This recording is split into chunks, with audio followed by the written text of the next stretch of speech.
মা ত্রিপুরেশ্বরী মায়ের শ্রী চরণে কোটি কোটি প্রণাম জানিয়ে আমি আজকে আমার ব্লগটি শুরু করছি।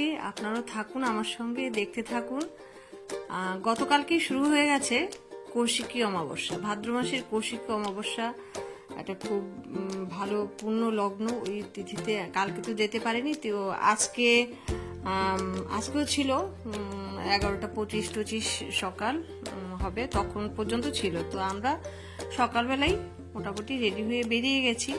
আর আমাদের ত্রিপুরা রাজ্য তো পার্বত্য অঞ্চল, জানিনি, তারপর খুব বনজ সম্পদে একদম সমৃদ্ধ আমাদের ত্রিপুরা রাজ্য। তো যাওয়ার পথে প্রচুর গাছ, আমার তো দেখতে দেখতে যেতে খুব ভালো লাগে। একদম চারিদিকে একদম বড় বড় গাছ ছেয়ে আছে, খুব সুন্দর লাগে সবুজের মাঝখান দিয়ে। তো আমরা দিদি, জামাইবাবু, আমরা যাচ্ছি। আর অযোধ্যা আমাদের আজকে সারথি হয়ে নিয়ে যাচ্ছেন আমাদেরকে। তো হঠাৎ করেই আসলে হয়ে গেল যাওয়াটা, কারণ আমিও তৈরি ছিলাম না, স্কুল ছিল আমার। তো যখন বললাম আচ্ছা ছুটির পারমিশন পেয়েছি, তো দিদি যাবে শুনে মনে মনে একটু ইচ্ছে হলো যে না, একটু যদি গিয়ে আসতে পারি। আরেকবার কৌশিকী অমাবস্যায় আমার বন্ধু রুমা আমাকে কসবেশ্বরী মায়ের বাড়িতে নিয়ে গেছিল। তো আজকেও আসলে মন থেকে ইচ্ছে হলে ঠাকুর নাকি সেটা পূরণ করে দেয়। যাই হোক, সুযোগ পেলাম, এটাই বড় কথা। আর বেশি প্ল্যান টেন করে না আসলে কোনো কিছু হয় না, হঠাৎ করেই হয়ে যায় ঠাকুরের বাড়িতে যাওয়াটা। আমি দেখেছি যে অনেক খুব প্ল্যান প্রোগ্রাম করলাম, তো সেটা হয় না। আজকে হঠাৎই হয়ে গেল। কালকে দিদি এমনিতে ফোন করতে করতে বলছিল যে চল, আমাকে বলেও নি যে যাবে কিনা, ও বলছিল যে ও একাই যাবে। তো সকাল সকাল দেখুন না, বৃষ্টিও এসে গেছে যেতে যেতে রাস্তার মধ্যে একদম। যাই হোক, যেতে পারবো, ঠাকুর যখন নিয়ে চলেছেন ঠিক যেতে পারবো। খুব বৃষ্টি হচ্ছে বাইরে। তো বলছিল একা একা যাবে, তো ভাবলাম একা একা যাবে, আচ্ছা ঠিক আছে, একা একা কেন যাবে, আমি যদি একটু ছুটি পেয়ে যাই আমি ওর সঙ্গে চলে যাব। আমি এরকমই বলেছিলাম। তারপর কি জানি, ও নিউজে নাকি শুনেছে খুব উদয়পুরে খুব বৃষ্টি টিষ্টি হবে, তো এই ভয় পেয়ে বললে যেহেতু গাড়ি আছে চল গাড়ি দিয়ে চলে যাই। তো আমার জামাইবাবু গেলেন আমাদের সঙ্গে। আমরা সবাই মিলে ফুল টুল কিনে, ভোগ টোগ কিনে লাইন ধরে আছে। যেহেতু কৌশিকী অমাবস্যা কালকে থেকে শুরু হয়েছে, কালকে তো প্রচুর ভিড় ছিল, আজকেও খুব ভিড় আছে। তো আমরা লাইনে দাঁড়িয়েছি। লাইনে দাঁড়াতে হয়, অনেক লম্বা লাইন থাকে, সেটা পেরিয়ে যেতে হয়। প্রত্যেক মন্দিরেই লাইন থাকে, লাইন না ধরে তো আর যাওয়া যায় না, সারিবদ্ধভাবে সবাই দাঁড়িয়ে যায়। তারপর আস্তে আস্তে করে মায়ের মন্দিরে পুজো দিতে যাব। ওই যে দেখা যাচ্ছে দূরে মায়ের মন্দির। এখানে জাতি উপজাতি, মানে আমরা ত্রিপুরা রাজ্যে যারা যারা আছি, আমরা সব, ত্রিপুরা রাজ্য কেন, অনেক বাইরে থেকে, মানে বহিরাজ্যের থেকে প্রচুর মানুষ আসেন এখানে। এটা মায়ের 51 পীঠের এক পীঠ। তো এই জন্যে সবাই এখানে আসেন, যেহেতু পীঠস্থান মায়ের। তো আমরা তো সময় সুযোগ পেলেই আসার খুব চেষ্টা করি। তো বছরে একবার দুবার তো আসা হয়ই। তো আসলে সুযোগও হয়ে গেছে। তাছাড়া কিছুদিন আগে আমার লাইভ প্রোগ্রামে না, বাংলাদেশ থেকে একজন ইন্দ্রজিৎ বাবু, উনি বলছিলেন যে ওনার খুব ইচ্ছে হয়েছে যে মায়ের মন্দিরে একবার আসার। উনি দেশে থাকেন, আমাদের প্রতিবেশী দেশ বাংলাদেশে উনি থাকেন। তো ভাবলাম এসছি যখন, তো একটু যদি ভিডিও করতে পারি তাহলে উনিও দেখতে পারবেন, ওনার মনের আশাটা কিছু হলেও পূরণ হবে। তো নিশ্চয়ই উনি আসবেন, মনে যেহেতু আশা জেগেছে, মা নিশ্চয়ই ওনাকে আনার ব্যবস্থা করবেন। উনি নিশ্চয়ই মাকে দর্শন করতে পারবেন, আমি তো এই আশাই রাখি। তো এই জন্য করা, আর এসে পড়েছি যেহেতু আজকে সুন্দরভাবে, এত সুন্দরভাবে যে দেখতে পারবো, দর্শন করতে পারবো এত ভিড়ের মধ্যে, তো এটা ভাবতেই পারিনি আর কি। খুব সুন্দরভাবেই আমরা দর্শন করতে পেরেছি। আসলে ছোট্ট জায়গা তো, যেহেতু কৌশিকী অমাবস্যা ভীষণ ভিড়, এর মধ্যে আবার শনিবার পড়েছে, তো প্রচন্ড মানুষের প্রচন্ড ভিড় ছিল। তো যাই হোক, আমরা খুব সুন্দর করে পুজোটা দিতে পেরেছি আর কি। তো পুজো দিয়ে ভাবলাম যে না, একটু ভিডিও করে নেই, তাহলে যদি আমি আমার চ্যানেলে ছাড়ি তো সবাই দেখতে পারবে। বহিরাজ্য থেকেও অনেক মানুষ আমার বন্ধু রয়েছে, ওরাও দেখতে পারবে।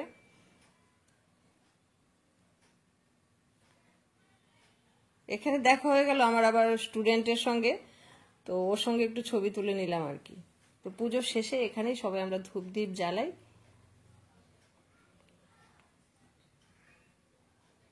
এই যে সিঁড়িটা বেয়ে আমরা নামছি, এই সিঁড়িটা বেয়ে ওই যে উপরে দেখা যাচ্ছে ওইখানে মায়ের মন্দির, উপরে থেকে চূড়াটা দেখা যাচ্ছে।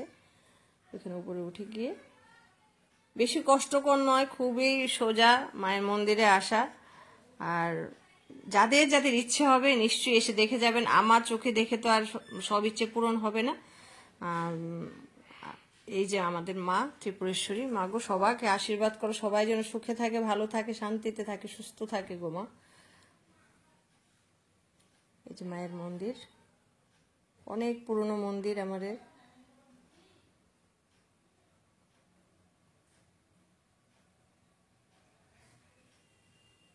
তো পুজো শেষে আমরা এখানে বসলাম, কারণ মায়ের মন্দিরে বসতেই হয়। কেন কি একটু যে কোনো পীঠস্থানে যান বা যে কোনো মন্দিরে যান একটু বসে আসতে হয়, এটাই শুনেছি ছোটবেলা থেকে। তাই আমরা একটু পুজো টুজো দিয়ে এখানে সবাই আমরা বসি। তবে এখানে সবাই মিলে আমরা জ্বালাই প্রদীপ টদীপ, মোমটোম জ্বালিয়ে এখানে, যেহেতু মায়ের মন্দিরের সামনে যদি জ্বালালে অনেক অসুবিধা আছে, এই জায়গাটা করে দিয়েছে সবাই যেন ধূপ দ্বীপ জ্বালাতে পারে আর কি।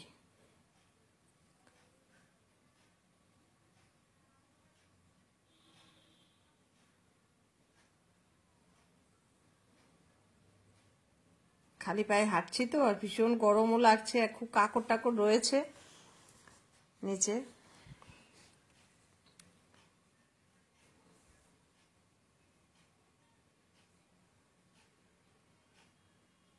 তো আমি ভুল করে চরণামৃত নিইনি, কিন্তু দিদি বলছে এই চরণামৃতটা নিয়ে যা, আবার ও নিয়ে এসছে চরণামৃত, নিলাম।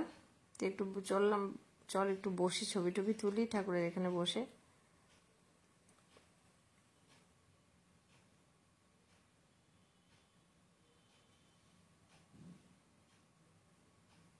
আজকে অনেকক্ষণ রয়েছে ঠাকুরের মন্দিরে, এটাই ভালো লেগেছে আর কি। মানে খুব সুন্দরভাবে ধীর স্থিরভাবে পুজোটা দিয়ে খুব আনন্দ করে আমরা আজকে দিনটা কাটিয়েছি।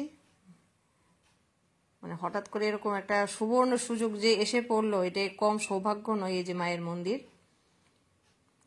গর্ভগৃহ যাকে বলে। তারপরে এখানে আছে নাট মন্দিরের মতো এখানে।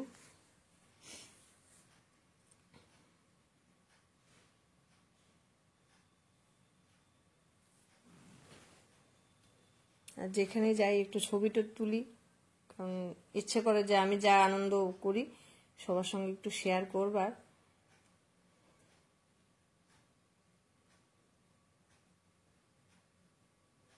এই যে মায়ের মন্দিরটা দেখতে পাচ্ছেন তো, লাল রঙের। প্রচুর মানুষের এখনো প্রচুর লাইন রয়েছে। আমরা একটু সকাল সকাল এসছি বলে পুজোটা তাড়াতাড়ি করে ফেলতে পেরেছি আর কি। মানে অমাবস্যা তিথিটা থাকার ভিতরেই আমরা পুজো করে ফেলেছি।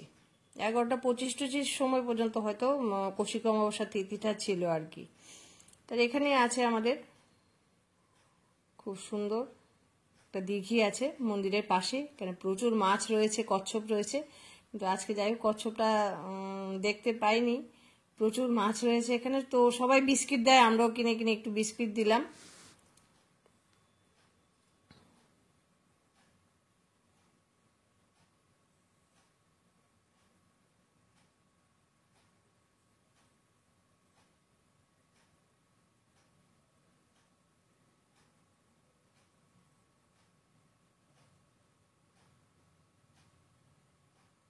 তো দিদিকে বললাম একটু দিয়ে দে।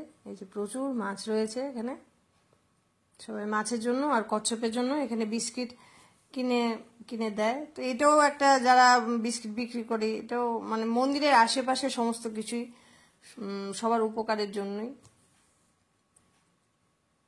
প্রচুর মাছ এখানে খেলা করছে, দেখা যাচ্ছে না ভালো করে, ভীষণ ইয়ে করছে আর কি, জল নাড়াচাড়া করছে।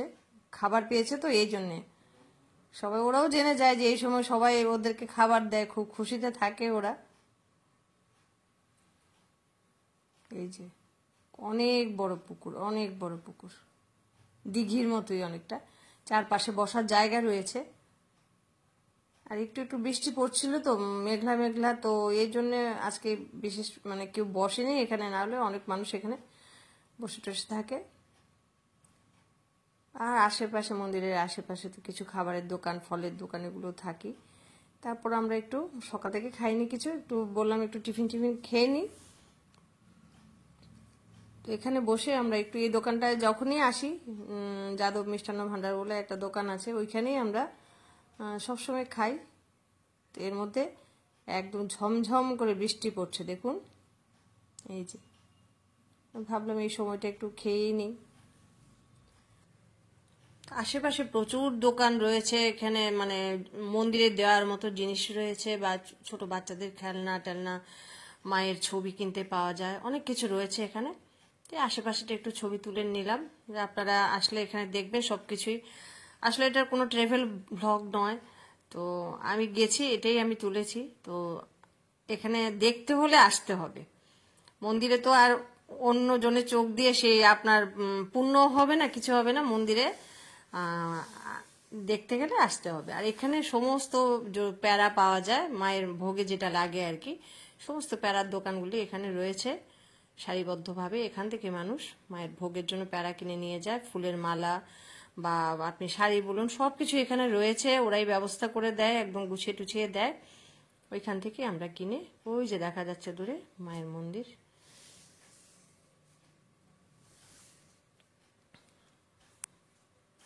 বাচ্চারা খেলনা টেলনা কিনে টেনে যাচ্ছে।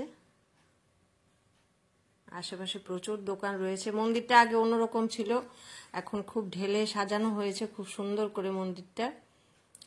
এবার ঘরে ফেরার পালা, তো ঘরে ফিরে যাব। বিকেল হয়ে গেছে প্রায়, বিকেল বলতে কি দুপুর গড়িয়েছে।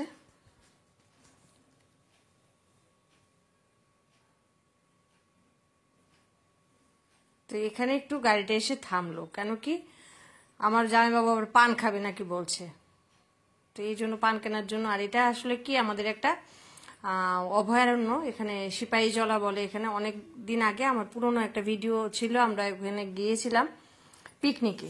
সেটাই আপনারা ইচ্ছে করলে দুইটা জায়গায় ঘুরতে পারেন, যখন এখানে আসবেন মায়ের বাড়িও যেতে পারেন, ফেরার পথে আপনি ইচ্ছে করলে সিপাহীজলা ঘুরে যেতে পারবেন। এটা একটা অভয়ারণ্য, বাচ্চাদের জন্য সবার, বড়দের জন্য একটা আনন্দ করার জায়গা, খুব সুন্দর জায়গা। অনেক কিছু পশু পাখি রয়েছে ভিতরে, খুব বন জঙ্গলে একদম সমৃদ্ধ জায়গাটা, খুব সুন্দর জায়গা। আমরাও আসি পিকনিক করার জন্যে, ছোট বড় সবাই মিলে। তো ভাবলাম একটু দেখিয়ে দিই সবাইকে যে এটা একটা খুব সুন্দর জায়গা। এবার আমরা বাড়ি ফিরে যাব। তো সবাই ভালো থাকবেন, সুস্থ থাকবেন, মায়ের মন্দিরে নিশ্চয়ই আসার চেষ্টা করবেন। মন থেকে চাইলে নিশ্চয়ই দর্শন করার সুযোগ পেয়েও যাবেন। সবাইকে বলছি, 51 পিঠের এক পিঠ এই আমাদের ত্রিপুরেশ্বরী মায়ের মন্দির, নিশ্চয়ই একবার ঘুরতে আসবেন, দেখে যাবেন, মায়ের দর্শন করে যাবেন, ভালো লাগবে। আজকের জন্য আমার ব্লগটা এখানে শেষ করছি। সবাই ভালো থাকুন, সুস্থ থাকুন।